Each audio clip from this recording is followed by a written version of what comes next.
命硬993退死神，撞車再挨2毒針。大家好，我嚟自美國，今年4歲，係一隻混種牧羊狗。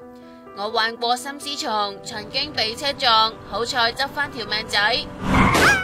但今年8月，主人因為搬屋要我，雖然收容所好積極 sell 我出去，但可惜過咗成個星期，於是安排上個月10號要我離開呢個世界。我望住獸醫叔叔將支針打落我度，點知發現我仲有心跳，又打多支。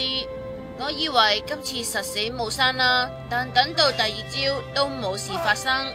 後嚟飢餓，仲食埋前日食剩嘅嘢食。呢件事通天之後，好快有動物救援組織帶我走，佢哋幫我改名做拉撒路，同聖經入面死咗之後由耶穌救翻生嘅人一樣名噶。